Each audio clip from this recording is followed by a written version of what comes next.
Welcome to question hour. నేను సాయి సుధా. భారత Russia రెండు బలమైన దేశాలు, రెండు బలమైన మిత్ర దేశాలు. రాత్రికి రాత్రి చిగురించిన స్నేహం కాదు, దశాబ్దాలుగా కొనసాగుతున్న మైత్రి.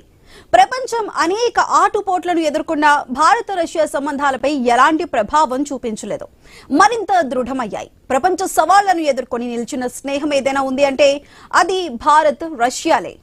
వర్తమాన ప్రపంచ పరిస్థితుల్లో అమెరికా అధ్యక్షుడు డొనాల్డ్ ట్రంప్ టారిఫ్ల పిడుగులతో విరుచుకుపడుతున్న భారత్ను మిత్రదేశం అంటూనే 50% సుంకాలు వేశారు. దీనికి రష్యా నుంచి కొనుగోలు చేస్తున్న చమురును సాకుగా చూపించారు.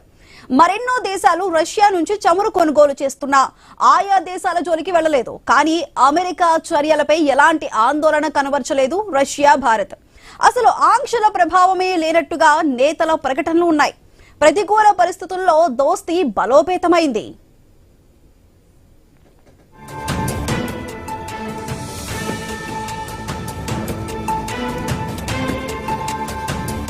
భారత రక్షణ రంగానికి దశాబ్దాలుగా రష్యా దన్నుగా నిలిచింది. పాక్తో వార్ సమయంలో భారత్కు రష్యా అండగా ఉంది. ఆపరేషన్ సింధూర్ సమయంలో దేశానికి రక్షణ కవచంగా నిలిచింది రష్యా S-400 వ్యవస్థ. ఇప్పుడు సుదర్శన చక్రం వంటి రక్షణ వ్యవస్థకు మోదీ సంకల్పం చేస్తే ఆ సంకల్పానికి రష్యా అధ్యక్షుడు పుతిన్ పూర్తిగా సహకారం అందిస్తున్నారు. భారత్ పర్యటనలో ఉన్న రష్యా అధ్యక్షుడు పుతిన్ ద్వైపాక్షిక సంబంధాలను మరింత ముందుకు తీసుకువెళ్లేలా ఒప్పందాలు చేసుకుంటున్నారు. 25 కీలక ఒప్పందాలపై భారత్ రష్యా సంతకాలు చేస్తున్నాయి. వీటి ద్వారా మరో అంకానికి చేరుకుంటున్నాయి భారత్ రష్యా రక్షణ ఒప్పందాలు. అందుకే భారత రష్యా సంబంధాలపై ప్రపంచ దేశాలు ఫోకస్ పెట్టాయి.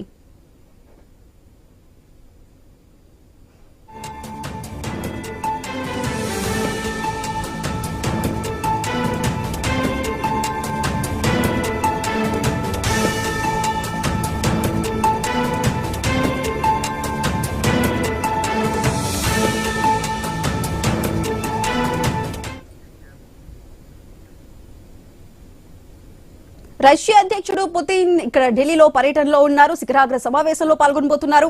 అది దీనికి సంబంధించి మనతో మాట్లాడడానికి విశ్లేషకులు అందే సత్యం గారు ఉన్నారు. అదే విధంగా గంగాపురం వెంకటరెడ్డి బీజేపీ అధికార ప్రతినిధి కూడా మనతో పాటు ఉన్నారు. ముందుగా సత్యం గారు నమస్కారం అండి. నమస్తే అమ్మా. సత్యం గారు, ఇప్పుడు మనం చూస్తే రష్యా అధ్యక్షుడు పుతిన్ భారత్ పర్యటన వెనుక ఉన్న ఇంటర్నల్ కోణం ఏమంటారు?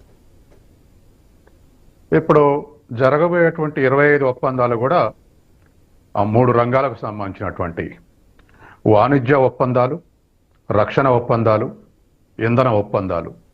ఈ 3 రంగాల్లో 25 ఒప్పందాలు కుదరబోతున్నాయి. ఈ 25 ఒప్పందాలు కూడా వాణిజ్య ఒప్పందాల్లో ప్రతిదీ చెప్పడానికి మనకి ఇక్కడ టైం లేదు. కానీ వాణిజ్య ఒప్పందాల్లో ముఖ్యంగా ఏ ఒప్పందాలు ఉన్నాయో అవి చెప్పండి. ముఖ్యంగా మనం ఆ వాణిజ్య ఒప్పందం విషయానికి వస్తే రష్యా నుంచి దిగుమతులు మనం $64 బిలియన్ దిగుమతి చేసుకుంటే మనం ఎగుమతులు $5 బిలియన్ ఉన్నాయి. సుమారు $59-60 బిలియన్ లోటు ఎదుర్కొంటున్నాం రష్యా నుంచి. ముఖ్యంగా ఇంధనం, ఆయిల్ దిగుమతి చేసుకోవటం వల్ల మనం రిక్వెస్ట్ చేసింది ఏమిటంటే మేము ఈ లోటును పూడ్చుకోవటానికి మేము ఎగుమతులు చేస్తాం అన్నప్పుడు వాళ్ళు యాక్సెప్ట్ చేశారు. దాంట్లో రష్యాతో పాటు రష్యా దరిదాపు ఒక 3 నెలల నుంచి 2 దేశాల ఎక్స్పర్ట్స్ ఒక 12 రకాల ఏరియాస్ సెలెక్ట్ చేశారు.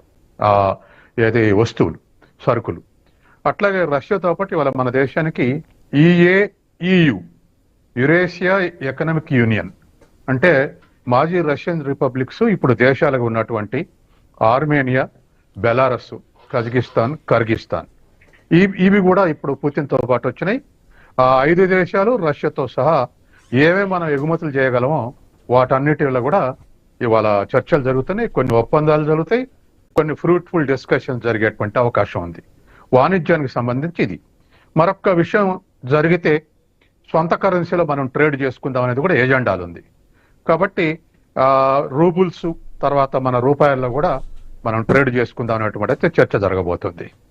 ఇది తర్వాత రెండవది, రష్యాలో టెక్నికల్ పర్సన్స్ స్కేర్సిటీ ఉంది.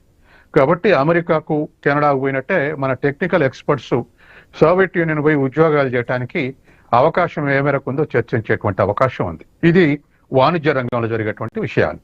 యుద్ధ రంగంలో డిఫెన్స్ విషయాల్లో ఒకటి, మనకు S-400 మొన్న పాకిస్తాన్ ఘర్షణలో మంచిగా పనిచేసినాయని కన్క్లూజన్ వచ్చింది. కాబట్టి S-400 మనకి ఇంకొక 5 కావాలని మనం రిక్వెస్ట్ పెట్టాం. ఇప్పుడు చైనా దగ్గర S-400 6 ఉన్నాయి, మన దగ్గర 3 ఉన్నాయి. కాబట్టి రష్యాకి రిక్వెస్ట్ వేస్తే రష్యా ఇంకో 3 monthsలో ఒకటి, 27 నాటికి ఒకటి, 30 నాటికి ఒకటి, ఆ తర్వాత 2, ఇంకొక 5 మనకు సప్లై చేయడానికి యాక్సెప్ట్ చేసింది. వాటి మీద కూడా అగ్రిమెంట్కి వెళ్ళేటువంటి అవకాశం ఉంది. అట్లాగే సుకో 57, F-16C ఇటువంటి యుద్ధ సామాగ్రి అంతా కూడా రెండింటి మధ్య ఒప్పందాలు కుదురుతున్నాయి. మనకు రష్యాకు ఉన్నట్టు ఏంటంటే రష్యా సరుకులు ఎగుమతి చేయటమే కాదు, టెక్నాలజీ కూడా ట్రాన్స్ఫర్ చేస్తుంది. అంత మిత్రత్వం ఉన్నటువంటి దేశం. కాబట్టి డిఫెన్స్ డీల్స్ లో ఈ ఒప్పందాలు కుదరబోతున్నాయి. ఇక మూడవది ఇంధన ఒప్పందం ఉన్నప్పుడు అమెరికన్ ప్రజల మేరకు కొన్ని దిగుమతులు తగ్గినప్పటికీ ఇంధన ఒప్పందం మనం తమిళనాడులో కుడక్కై పవర్ అణువిద్యుత్ ప్లాంట్ ఓన్ గా రష్యా నిర్మిస్తుంది. ఈ నిర్మిస్తున్నటువంటి దాన్ని త్వరగా పూర్తి చేయటం, ఇంకా ఎక్కడెక్కడ ఏం సహకరించుకోవాలనో వాటి మీద ఒప్పందాలు కుదురుతున్నాయి. ఈ విధంగా 3 రంగాల్లో డిఫెన్స్, ఎనర్జీ, తర్వాత వాణిజ్యం, ఈ 3 ఏరియాస్ లో ఇవాళ అగ్రిమెంట్స్ జరిగేటువంటి అవకాశం ఉంది. అయితే ఈ అగ్రిమెంట్స్ ని, ఈ 3 రకాలని, ట్రంప్ ని, మోడీని పక్కకు పెడితే అసలు సోవియట్ భారతదేశం ఆత్మ. ఎందుకంటే 51లో మనకు మొదటి ప్రణాళిక చేపట్టగానే నెహ్రూ సోవియట్ ఒక 30 ఏళ్లనే ప్లానుల డెవలప్మెంట్ అమెరికా స్థాయికి సోవియట్ యూనియన్ డెవలప్ అయితే దాన్ని తీసుకొని 51 ఫస్ట్ ప్లాన్, తర్వాత ఐఐటీలు స్థాపించడం, ఆర్ఈసీలు స్థాపించడం, ఆ తర్వాత హెవీ ఉక్కు ఐరన్ అండ్ స్టీల్ ఫ్యాక్టరీ జరగడం, పెద్ద వాటర్ ప్రాజెక్ట్ నిర్మించడం, ఇవన్నీ రష్యన్ మోడల్ నుంచి మనం గ్రహించి వితిన్ 2 years 2 plans లో మనం శరవేగంగా అభివృద్ధి చెందాం. ఆ ఇన్ఫ్రాస్ట్రక్చర్ ఇవాళ మనకు మన దేశం ముందుకు పోవడానికి ఉపయోగపడుతుంది. తర్వాత ఘర్షణలు వచ్చినప్పుడల్లా, ముఖ్యంగా రెండోసారి యుద్ధం 71లో బంగ్లాదేశ్ విముక్త సందర్భంలో అమెరికా వార్నింగే కాకుండా వాళ్ళ 7th ఫ్లీట్ దళాన్ని పంపింది దాడికి. అయినా రష్యన్ దళం వచ్చి దాన్ని అడ్డగించింది. అంటే దరిదాపు ఆ స్థాయిలో మిత్రత్వం ఉంది. మన పాకిస్తాన్ తోడిచిన ఘర్షణలో అమెరికా కానీ ఎవరైనా జోక్యం చేసుకుంటే నేను ముందుకొస్తా భారతదేశం తరఫున హెచ్చరిక చేయడం జరిగింది పుతిన్. అటువంటి చారిత్రకమైనటువంటి మిత్రత్వం, 70 ఏళ్ల మిత్రత్వం ఉంది. ఆ తర్వాత ఇప్పుడు మనకు ఒక సిగ్నల్ పోతుంది, వార్నింగ్ సిగ్నల్. ఏమిటంటే మా సావరెంటీ మా మీదనే ఆధారపడలేదు, మాకు సావరెంటీకి ఉన్నటువంటి మా కాపాడుకోవటంలో మాకు ప్రియమైన మిత్రుడు 70 ఏళ్ల సంధి ఇప్పుడు కూడా ఉన్నాడన్నటువంటి ఒక వార్నింగ్ సిగ్నల్ ఇతర దేశాలకు వెళ్తుంది.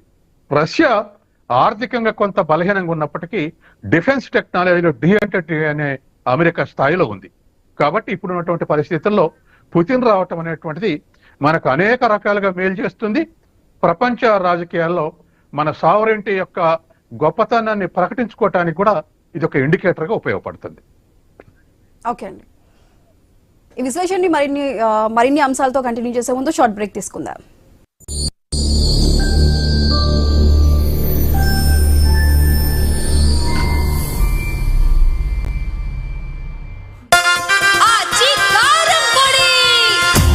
గుమగుమల వంటలే వంటలే ఆచివారి కారం పొడి రుచులతో పండగే రఘుఘాటు అంటేనే ఆచిదే ఆచిదే ప్రతిట కోరేది ఆచి కారం పొడి.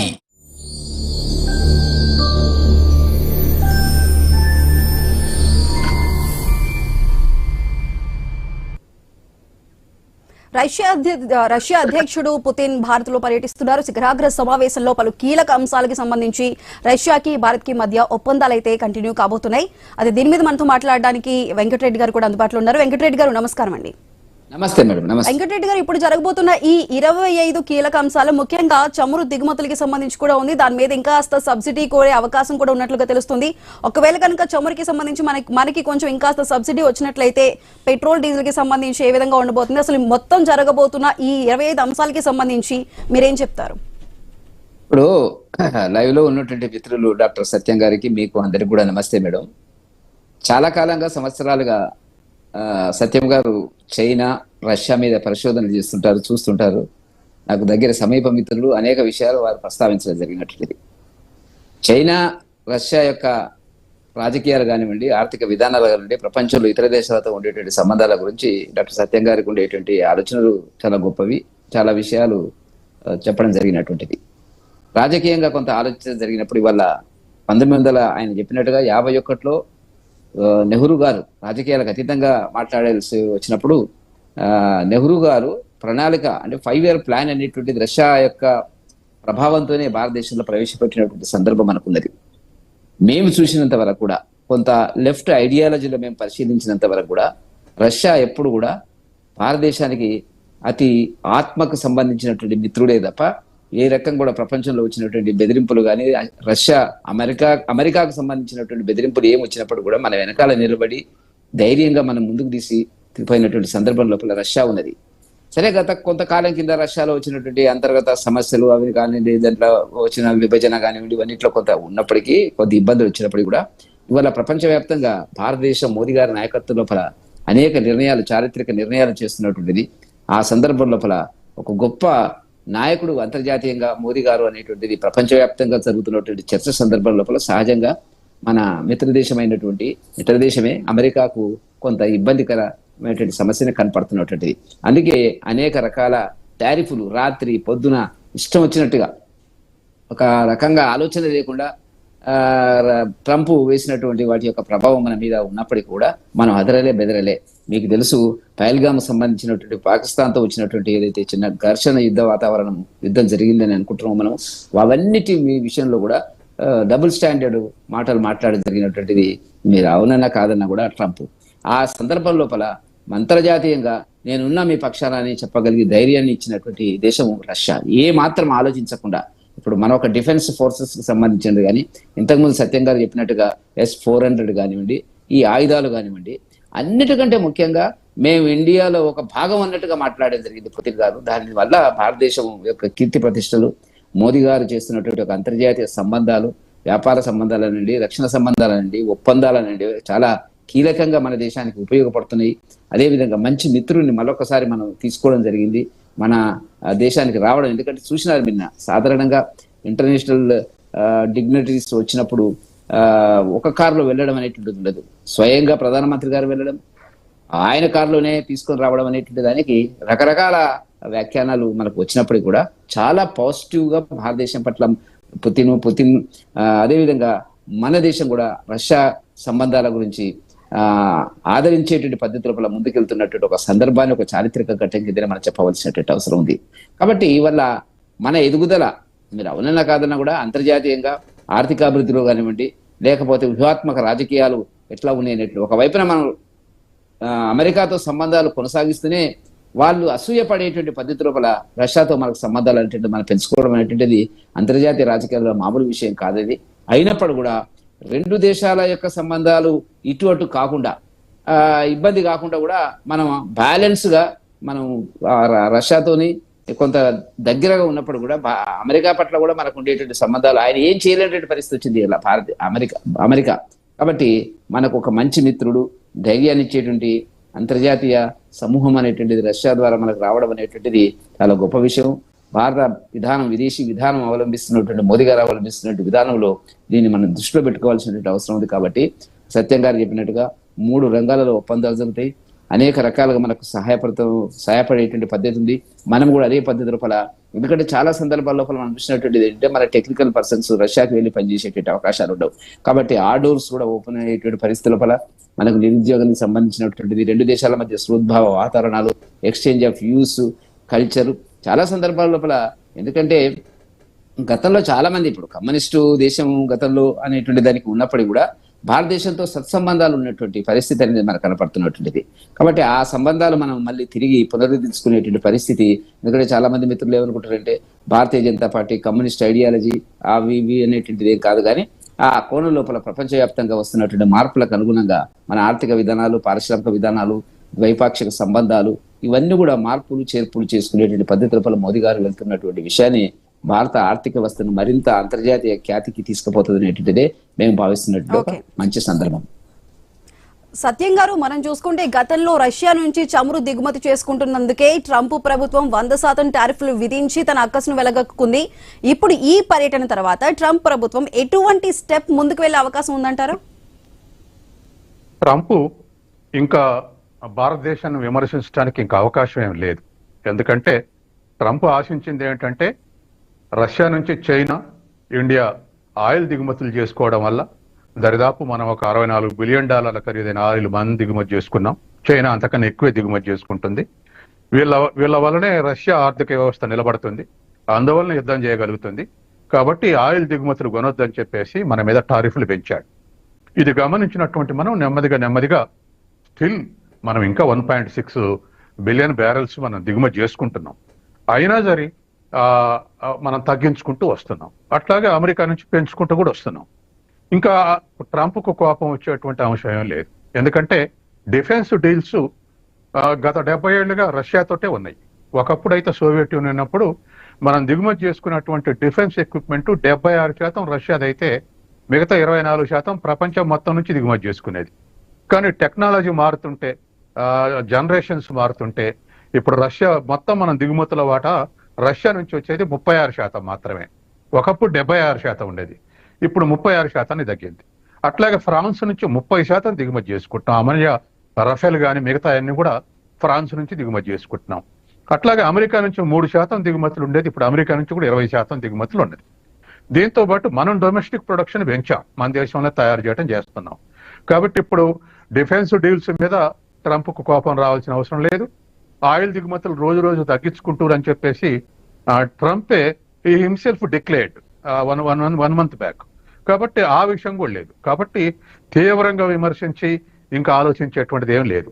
కాకపోతే మనకు ఈ టారిఫ్లు మరో 25% పెనాల్టీ వేస్తుండో ఆయిల్ వల్ల అనేటువంటి విషయం భారతదేశం నష్టపడకూడదు అని రష్యా కూడా గ్రహించింది. ఆ ఉద్దేశంతో ఒక పాజిటివ్ యాటిట్యూడ్ తోటి మన స్నేహం కొనసాగుతుంది. కాబట్టి ట్రంప్ ఇంకా బెదిరించడం ఇండియాని, లేకపోతే ఇంకోటి అయినటువంటి ఏవైనా ఆయన స్టేట్మెంట్స్ ఇస్తే అది ప్రపంచంలో ఎవరు యాక్సెప్ట్ చేయరు తప్ప స్టేట్మెంట్గానే మిగులుద్ది. కాబట్టి ఇంకేం ట్రంప్కి వచ్చే అవకాశాలు లేవు. తర్వాత రెండోది, మనం ఇవాళ ఆశించేది కూడా ఎక్కువ. అమెరికా టారిఫ్లు అయితే పెంచిందో మన ఎగుమతులు తగ్గినాయి, కాస్త స్లో డౌన్ అయితే దాన్ని కంపెన్సేట్ చేసుకోవడానికే ఇతర దేశాలతోటి బయలేటరల్ మనం అగ్రిమెంట్ చేసుకుంటున్నాం. ఇప్పుడు చేసుకోపోయేటువంటి అగ్రిమెంట్స్ కూడా ఎగుమతులు విస్తరించుకోవాలనేది కూడా అదే. ఒకటి రష్యన్ని తోటి ఉన్న లోటు పూడ్చుకోవటానికి, రెండవది అమెరికాకు మందగించినటువంటి వాటిని కాంపెన్సేట్ చేసుకోవడానికి ఈ ఒప్పందాలు చేసుకుంటున్నాం. ట్రంప్ ఇంకా ఏదైనా స్టేట్మెంట్ ఇస్తే అది పెద్ద ఎవరు 100 కూడా యాక్సెప్ట్ చేయనటువంటి స్థితిని ఎదుర్కోవాల్సి వస్తుంది. సత్యంగా అయితే ఈ సమావేశాలకి సంబంధించి అసలు ఉక్రెయిన్ అంశం వస్తుందంటారు? అంటే ఇప్పటి వరకు భారత్ ఈ రష్యా ఉక్రెయిన్ మధ్యలో తటస్థంగానే ఉంది. ఇప్పుడు ఈ పర్యటన తర్వాత రష్యాకి అనుకూలంగా ఉంటుంది అనే అవకాశం ఏదైనా ఉందంటారు? అసలు అట్లా కాదు. మొన్న అమెరికన్ ప్రతినిధులు పుతిన్ కలిసి శాంతి ప్రణాళిక కూడా సబ్మిట్ చేస్తే సగం అంశాలు పుతిన్ యాక్సెప్ట్ చేయలే, మాకు ఆమోదం కాదన్నాడు. వాళ్ళు వెనక్కి వచ్చేసారు. తర్వాత రష్యాకు ఉక్రెయిన్ యుద్ధంలో మనం ఏనాడు న్యూట్రల్గా లేము, రష్యాకి ఫేవర్గానే ఉన్నాం. ఎందుకు ఫేవర్గా ఉన్నామంటే మనం చర్చల ద్వారా పరిష్కరించుకోవాలనేది మన దేశం యొక్క సాంప్రదాయం. అది మనం ముందు పెట్టాం. సరే, చాలా దేశాలు కూడా అట్లే అంటుంటాయి. కానీ ఒకటే మనం చెప్పింది ఏంటంటే, సోవియట్ రిపబ్లిక్లు విడిపోయినాడు, సోవియట్ యూనియన్ విచ్ఛిన్నమైనాడు, బ్రాడ్గా అమెరికాకు రష్యాకు ఒక అగ్రిమెంట్ ఉంది, వీళ్ళని ఈ కొత్త దేశాలు ఏటిని నాటోలో చేర్చుకోవద్దని. కానీ ఒక్కొక్కటి నాటోలో చేర్చుకుంటూ ఉక్రెయిన్ కూడా నాటోలో చేర్చుకుంటామన్నాడు. అంతవరకు ఉక్రెయిన్లో ఉన్నటువంటి పాలకులు జారలేదు. కానీ జెలెన్స్కీ చేరతనటంతో ఆపాలంటే ఉద్దేశంతో దరిదాపు మన బంగ్లాదేశ్ చుట్టూ మన దేశమే ఉంటుంది. ఇప్పుడు బంగ్లాదేశ్ చుట్టూ మన దేశమే ఉంది. అట్లే ఉక్రెయిన్ కూడా బాగా దగ్గరగా ఉంటుంది, రష్యా మాస్కోకు 100-120 కిలోమీటర్ల దూరంలో ఉంటుంది. కాబట్టి మా సెక్యూరిటీకి ప్రమాదం, మీరు నాటోలో చేర్చుకుంటే అమెరికా వచ్చే సైనిక స్థావరం పెట్టింది, దానికి అభ్యంతరం చెప్పింది. జెలెన్స్కీ వినలే, యుద్ధం స్టార్ట్ అయింది. ఇప్పుడు కూడా మేము నాటోలో జారం అని డిక్లేర్ చేస్తే యుద్ధం ముగించేటువంటి అవకాశం ఉంది. తర్వాత రష్యా ఇన్నేళ్లు 33 ఏళ్ల నుంచి ఎందుకు యుద్ధం చేస్తుందంటే వాళ్ళకు వచ్చిన అడ్డంకి ఏమిటంటే, ఉక్రెయిన్లో 18% జనాభా రష్యన్లు ఉన్నారు. ఇప్పుడు ఆంధ్ర జనాభా మన హైదరాబాద్లో ఉన్నట్టుగా. అట్లాగే ఇప్పుడున్నటువంటి డాన్బాస్ ఏరియాలో రష్యా ఆధీనం ఉన్నటువంటి ప్రాంతాల్లో 42% మంది రష్యన్లు ఉన్నారు. కాబట్టి రష్యా బాంబింగ్ చేయించో మిసైల్స్ ప్రయోగించో ఆ దేశాన్ని నాశనం చేయలేదు, వాళ్ళ ప్రజలే ఉన్నారు. కాబట్టి నెమ్మదిగా దాన్ని డ్రాగాన్ చేసుకుంటూ జెలెన్స్కీల మీద వ్యతిరేక తిరుగుబాటు వచ్చేటట్టుగా ప్రయత్నం చేస్తున్నారు. నిన్న కూడా ఉక్రెయిన్ నుంచి ఐక్యరాజ్య సమితిలో రష్యాకు వ్యతిరేకంగా ఒక తీర్మానం ప్రతిపాదించారు. ఉక్రెయిన్ లో మిస్ అయినటువంటి పిల్లగాళ్ళందరూ రష్యాలోనే ఉన్నారు అని చెప్పేసి ఐక్యరాజ్య తీర్మానం పెడితే మనం ఐక్యరాజ్య సమితిని బైకాట్ చేశాం. కాబట్టి ఇన్ ఫేవర్ ఆఫ్ రష్యా మన మిత్రత్వం కొనసాగుతూనే ఉన్నది. కాబట్టి ఇప్పుడు కూడా ఉక్రెయిన్ రష్యా మీద ప్రాథమిక చర్చలు జరుగుతాయి తప్ప అదేదో ముగింపుకు కన్క్లూజన్ కొట్టేటువంటిది లేదు. కానీ రష్యా ఎందుకు యుద్ధాన్ని ఎక్స్టెండ్ చేస్తుంది, ఉక్రెయిన్కి ఎందుకు యూరప్ సపోర్ట్ చేస్తుంది ఏమిటన్నటువంటి అంశాలు కాస్త క్లియర్ గా మోడీకి పుతిన్ ఎక్స్ప్లెయిన్ చేసే అవకాశం ఉంది. అప్పుడప్పుడు చేస్తూనే ఉన్నారు, ఫోన్ల మీద ఇతరత చేస్తూనే ఉన్నారు, ఇంకా కూడా ఎక్స్ప్లెయిన్ చేసేటువంటి అవకాశం ఉంది. తర్వాత ప్రపంచవ్యాప్తంగా కూడా వరల్డ్ ట్రేడ్ స్లో డౌన్ అయింది, ఇది సప్లై చైన్స్ దిగిపోయి ఉక్రెయిన్ రష్యా యుద్ధం వల్ల. కాబట్టి ప్రపంచం నష్టపడే విధానం, ఆ దేశాలు నష్టపడే విధానం ఇవన్నీ కూడా ప్రాథమికంగా చర్చించే అవకాశం ఉంది. కన్క్లూజన్కి వచ్చే అవకాశం లేదు. అది మన ఒక 2 దేశాల మీద ఆధారపడలేదు. ఓకే వెంకటరెడ్డి గారు, ఎన్డీఏ ప్రభుత్వం చూసుకుంటే ముందు నుంచి కూడా గత 10 ఏళ్ల నుంచి కూడా రక్షణ వ్యవస్థ మీద ఎక్కువ ఇంట్రెస్ట్ చూపిస్తుంది. ఇప్పుడు అదే విధంగా రష్యాతో సాన్నిహిత్యం పెంచుకోవడం కానీ, ఇప్పుడు రక్షణ వ్యవస్థని పటిష్టం చేయడానికి రష్యా సహకారం తీసుకోవడం కానీ జరుగుతుంది. దీని మీద మీరేం చెప్తారు? తప్పదు మేడం. ఇప్పుడు మీరు అన్నట్టుగా ఏంటంటే భారత రక్షణ వ్యవస్థ అనేటువంటిది గత 10 సంవత్సరాల నుంచి కేటాయింపులు కూడా పెద్ద ఎత్తున చేయడం జరుగుతున్నటువంటిది మోదీ గారు వచ్చిన తర్వాత. ఆ పెట్టుబడుల యొక్క ప్రభావమే మొన్న మనం పాకిస్తాన్ ఎదుర్కోవడం కాదు, పాకిస్తాన్ భయపడేటట్టు మన విధానము డిఫెన్స్ కు సంబంధించిన ఆయుధాలను వాళ్ళు చూసిన తర్వాత ఒక స్థాయిలో అమెరికా కూడా ఆశ్చర్యపడేటువంటి పద్ధతుల పల మన యుద్ధం చేయడం అనేటువంటి జరిగిన మాట వాస్తవం. కాబట్టి మనకు మొన్న కానీ బయటికి వచ్చినటువంటిది అంతర్జాతీయంగా మన హైదరాబాద్ కేంద్రంగా తయారైనటువంటి రక్షణ ఆయుధాలు కూడా కీలక పాత్ర వహించినటువంటి పరిస్థితి మనకు కనపడుతున్నది. కాబట్టి దేశ రక్షణ విషయం లోపల మోదీ గారి ప్రభుత్వం ఎక్కడ కూడా కాంప్రమైజ్ కాకుండా భవిష్యత్తు పెట్టుబడులు అధికంగా ఉన్నప్పటికీ కూడా ఆ కోణంలో, ఎందుకంటే పక్కన ఉండేటువంటి పాకిస్తాన్ యొక్క ప్రవర్తన అనేటువంటిది చాలా విచిత్రంగా కనపడుతున్నటువంటిది. మీరు చూసినారు, జనరల్ మునీర్ అనేటువంటి సైన్యాధికారి ఏదైతే ఉన్నారో, చీఫ్ ఉన్నారో, అక్కడ అమెరికా వెళ్ళినప్పుడు మరి ప్రెసిడెంట్ ట్రంప్తో డిన్నర్ చేసేటువంటి పరిస్థితి ఏర్పడ్డటువంటిది. సాధారణంగా ప్రోటోకాల్ సిస్టంలో అట్లా ఉండకూడదు, కానీ అట్లా జరుగుతున్నటువంటిది. భారతదేశాన్ని కానివ్వండి, ఇతర దేశాల్లో కానివ్వండి, అమెరికా ఎప్పుడు కూడా తన చెప్పు చేతుల్లో పెట్టుకోవాలనేటువంటి ఒక ప్రయత్నం చేసేటువంటి దానికి, అంటే చిన్నపిల్లల కొట్లాట్లాగా నా పుస్తకం నువ్వు చింపినవు, నీ పుస్తకం నేను చింపుతా అనేటువంటి పద్ధతుల పల అమెరికా రాజకీయాలు ఉంటాయి. అవి ప్రపంచవ్యాప్తంగా కూడా మనకు కనపడుతున్నటువంటిది. నేను చెప్పినట్టు వినాలా, నేను నాకు వ్యతిరేకంగా మాట్లాడకూడదు, అంతటా నాకు అంతర్జాతీయ వేదికల మీద మాకు మద్దతు ఇవ్వాలా అనేటువంటి ఒక ఆలోచనలు అమెరికాలో కనపడుతున్నటువంటిది. కాబట్టి వాటి అన్నిటిని కూడా జాగ్రత్తగా వ్యూహాత్మకంగా మోదీ గారు ఎదుర్కొంటూ భారతదేశం యొక్క సార్వభౌమత్వం కానివ్వండి, భారతదేశానికి ఉండేటువంటి కీర్తి ప్రతిష్టలు కానీ ఎక్కడ కూడా భంగం జరగకుండా ముందుకు తీసుకుపోతున్నటువంటి సందర్భాల రష్యా మనకు మంచి మిత్రులుగా మనకు గుర్తింపు రావడం అనేటువంటి జరిగిన మాట వాస్తవం. దీంతో ఇప్పుడు కొంత వెనుకడుగు వేస్తున్నటువంటి పరిస్థితి ట్రంప్ కు సంబంధించినటువంటిది. కాబట్టి దూకుడుగా వెళ్ళేటువంటిది అనేక రకాల సమస్యలు, ఆయిల్ కానివ్వండి, లేకపోతే మరి టారిఫ్లు కానివ్వండి, పొద్దుడికి సాయంత్రానికి పెంచుకుంటూ పోయినప్పుడు కూడా మనం తట్టుకొని వాళ్ళ ఆర్థిక వ్యవస్థ బలోపేతంగా మనకు ముందుకెళ్ళగలిగినాము. చాలా పరిస్థితుల్లో చాలా మంది అన్నటువంటిది ఏంటంటే ఇబ్బంది పడుతుంది భారత ఆర్థిక వ్యవస్థ అనేటువంటి, వాటి అన్నిటినీ తట్టుకొని మోదీ గారి నాయకత్వం లోపల ఇవాళ మీరు రక్షణ రంగం కానివ్వండి, లేకపోతే అంతర్జాతీయ కీర్తి ప్రతిష్టల విషయంలో కానివ్వండి, మనకు ఉండేటువంటి పేరు ప్రతిష్టలు మనకు వస్తున్నటువంటి సందర్భాన్ని మనం దృష్టిలో పెట్టుకోవాల్సిన అవసరం ఉందని చెప్పి మేము భావిస్తున్నాం. మేడం, బ్రదర్ చెప్పిన దానికి ఎక్స్టెన్సింగ్ ఒక ఇంపార్టెంట్ పాయింట్. మన దేశానికి ఉన్న ఒక మంచి గుణం ఏమిటంటే ఇప్పటి వరకు ఏ ప్రధానమంత్రి అని ఉండేవండి, ఏ పార్టీ ప్రధానమంత్రి అని ఉండే విదేశాంగ విధానంలో కొంత తేడాతోటి ఒకే వైఖరి అనుభవిస్తున్నారు. అది ఇవాళ అనేక సార్లు అమెరికా రిక్వెస్ట్ చేసింది, కాశ్మీర్ సమస్యను పాకిస్తాన్ భారతదేశం మధ్య నేను పరిష్కరిస్తానని చెప్తే ఆనాడు ఇందిరాగాంధీ రిజెక్ట్ చేసింది. ఇది బయోలేటరల్ అగ్రిమెంట్ తప్ప మీకు స్థానం లేదని. ఆ తర్వాత మన వాజ్పేయి రిజెక్ట్ చేశాడు, ఆ తర్వాత మోడీ రిజెక్ట్ చేశారు, అంతకుముందు రాజీవ్ గాంధీ రిజెక్ట్ చేశారు. అంటే ఏ పార్టీ ప్రధానమంత్రి ఉన్నా ఒకే వైఖరి అనుసరిస్తారు. అది మనం అప్రిషియేట్ చేయాలి. Okay madam. ఓకే సత్యం గారు, థ్యాంక్ యూ సో మచ్ అండి. వెంకటరెడ్డి గారు, థ్యాంక్ యూ అండి. రష్యా అధ్యక్షుడి పుతిన్ పర్యటన 2వ రోజు ఈరోజు కొనసాగుతుంది. భారత్ లో పలు కీలక అంశాలకు సంబంధించి మొత్తం 25 కీలక అంశాలకి సంబంధించి భారత్ రష్యా మధ్య ఒప్పందాలు అయితే కుదిరే అవకాశం ఉంది. సో ఇది వాళ్ళ question hour. Keep watching iNews. మీతోనే మీ వెంటే.